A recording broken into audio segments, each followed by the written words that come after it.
Okay, what else matters?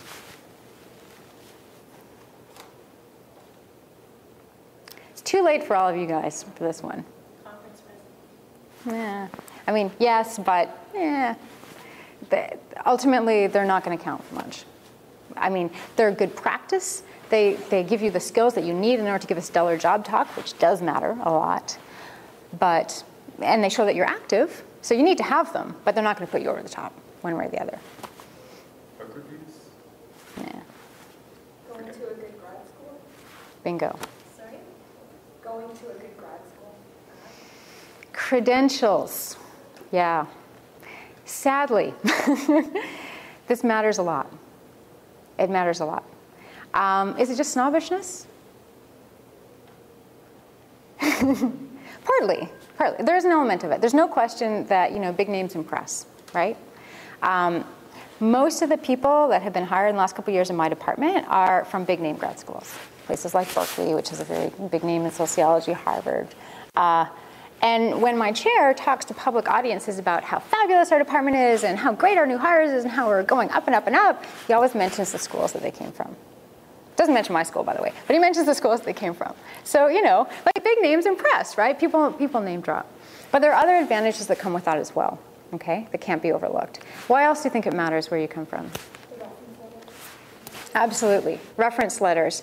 Having sat on some of these, job hiring committees and so forth now, people pay a lot more attention to letters from big names. Sad but true. Because they assume that, okay, well, these are people who really can evaluate what's excellent work. They do it themselves. They're in an institution where they know what's, they're at the top of their field. It carries more weight. So a letter from a big name carries more weight, especially if they say it's the most brilliant person that I've ever taught and they're coming from, a highly competitive school where all the students are presumed to be brilliant. That matters. Rather than, somebody who's coming from the school where most people don't know what the name is, or it's a small school, small program, and they think, oh, well, best student you've ever taught, but yeah, so what? Yeah, matters. Opportunities to co-publish with people who know the ropes and who have very successful records of publishing and publish in top journals, right? There's a whole, I did my graduate, my PhD at Rutgers University, which is a state university in New Jersey. Big school. Doesn't close doors for you, doesn't particularly open them for you either. Just down the street, 20 minutes away, was Princeton. And there was some back and forth with grad students with Princeton and Rutgers. And the cohort that came through Princeton at the same time that I came through Rutgers, most of those people they were very good students and they've gone on to do excellent work. But most of them also published while graduate students in really good top journals with top name people. I mean, that helps. Right? So it comes along with those opportunities. It often comes along with good funding so that you're not necessarily having to spend all your time, teaching, which is good to have experience, but is really for research institution jobs icing on the cake. It's not going to get you the job. So, too late for you guys. For everybody else out there, go to the best university you can get into. I actually went through this when I was applying at school. Yeah. And my background is political science. And I was trying to decide between Queens, McGill, and Carleton. And I asked people this. By reputation, probably McGill is a bit of a better school. But it wasn't really where I most wanted to go. I wanted to go to Queens more. People said, there's the big names like Cornell, Harvard, Princeton. Yeah. Like if it's one of those, like obviously that makes a big difference. Or if it's like University of Regina, and I'm from Saskatchewan, so I'm not just in University of Regina, but people said if it's a school like that for a PhD, that's a different story too. But there's a whole bunch in the middle that are pretty much like it doesn't really matter. But I've heard different things.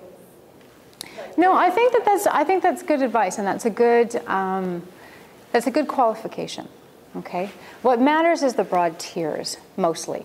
Okay, so when I say get into the best school that you can get into, what I'm really talking about is if you can get into Princeton, Harvard, Yale, somewhere with, depending on your discipline, like different disciplines will have, for example, in sociology, University of Wisconsin, that is a top flight department to get into. Someone who's not a sociologist might not, University of Wisconsin, right? But no, University of Wisconsin, that's fantastic, right? So being in the very top tier, the very top departments, big names, that makes a big difference. more in the middle, you know, going to Penn State versus Rutgers, versus, you know, UBC, U of T, they're all big public institutions, you know, largely comparable. In that case, what's going to matter more is, you know, is there somebody that you're working with that, you know, A, is in your area, is going to support you, and B, has a decent reputation. Because, you know, in any given school, there's also going to be, you know, there may be someone who's a big name person in that school, or who's a real up-and-comer in that school, even though the department itself is not, you know, the top reputation. So we're talking broad strokes.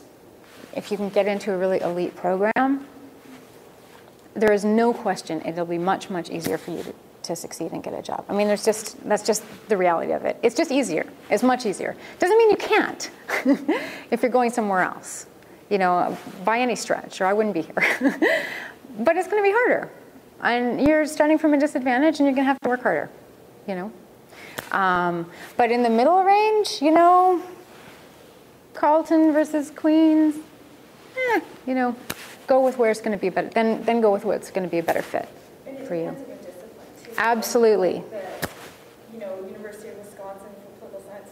I never heard. You know, doesn't mean anything, right? It's totally discipline specific. So you need to have, you know, you need to do a little research. You need to have the savvy to know what departments matter, and it's not just the university.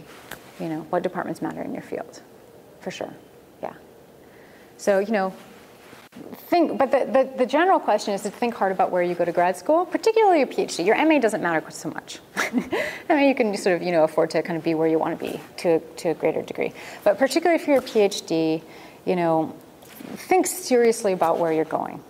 Think about where it's going to get you down the line. And because it will, you know, it will make a difference. So the credential does matter.